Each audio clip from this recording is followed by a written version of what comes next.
இயேசுக்கே புகழ், இயேசுக்கே நன்றி, மரியே வாழ்க.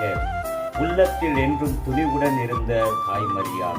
அன்புமிகு இறை மக்களே, வாழ்க்கையில் துணிவு, வீரம் இரண்டுக்கும் வித்தியாசம் இருக்கிறது. வீரம் என்பது கண்மூடித்தனமாக உடலை சார்ந்த ஒரு விஷயம். துணிவு என்பது உடல், ஆன்மா என அனைத்தையும் பொருந்திய உள்ளடக்கிய ஒரு முழுமையான விஷயம். அன்னை மரியாள் தன்னுடைய வாழ்நாளில் எப்பொழுதும் துணிவுடன் செயல்பட்டார்.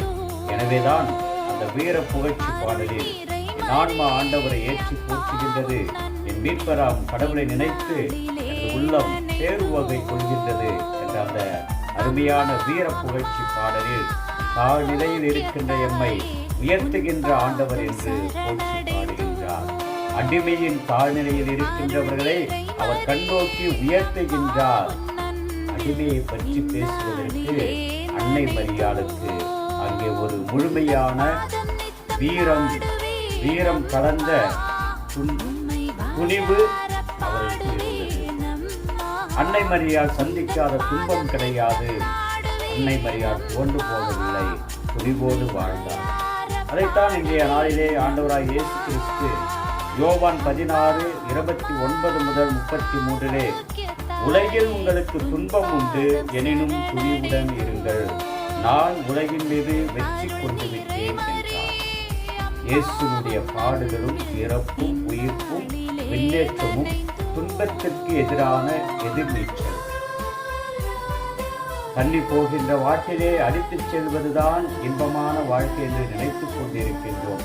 ஆனால் எதிர்நீச்சல் போடுவதுதான் இன்பமான வாழ்க்கை என்று அன்னை மரியாள் இந்த உலகத்தில் ஒரு மனுஷியாக வாழ்ந்து, ஒரு பெண்ணாக வாழ்ந்து, ஆபத்தை அறியாமல் என்றுமே தூய்மையாக, என்றுமே மாசுபடாத ஒரு தாயாக வாழ்ந்ததுதான் அன்னை மரியாள் துன்பத்திற்கு எதிராக துணிவுடன் வாழ்ந்த ஒரு வாழ்க்கை. துன்பம் வாழ்க்கையில் வரதான் செய்யும். எப்பொழுதெல்லாம் துன்பம் வருகிறதோ அப்பொழுதெல்லாம் நாம் துவண்டு போய்விடக்கூடாது. அந்த துன்பத்தில் தான் இறைவனையும் இறை தாயையும் நாம் அதிகமாக அனுபவிக்க வேண்டும்.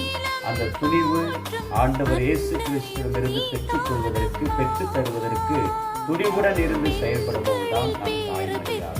அன்புமிகு இறை மக்களே, அன்னை மரியாள் 1, 2, 3, 4, 5 எண்ணற்ற துன்பங்களை சந்தித்தார். குறிப்பாக 7 வியாகுலங்கள். அந்த 7 வியாகுலங்கள் வந்த நேரத்திலும், 7 துன்பங்கள் வந்த நேரத்திலும், 7 துயரங்கள் வந்த நேரத்திலும், அந்த 7 வியாகுலங்கள் வந்த நேரத்திலும் துணிவை அன்னை மரியாள் விட்டுக் கொடுக்கக்கூடாது. நாமும் அன்னை மரியாளை போல துன்பத்தில் துணிவோடு இருக்க அந்த நேரத்திலே கொண்டாடுவோம். என்றும் வாழும் எல்லாம் அல்ல இறைவா, மனித அன்னையே என்னுடைய துன்பமான நேரத்தில் துணிவோடு இருக்க ஆசீர்வாதமிக்க ஒரு தாயாக தந்தை மக்கள் நன்றி செலுத்துகிறோம். நாங்களும் எங்களுடைய துன்ப துயரமான நேரத்தில் துவண்டு விடாமல் இயேசு கிறிஸ்து இருக்கின்றார், எங்கள் தாய் இருக்கின்றார், அன்னை மரியாள் இருக்கின்றார் என்ற ஒரு நம்பிக்கை நிறைந்த துணிவை எங்களுக்கு தாரும். ஆமென். இயேசுக்கே புகழ், இயேசுக்கே நன்றி.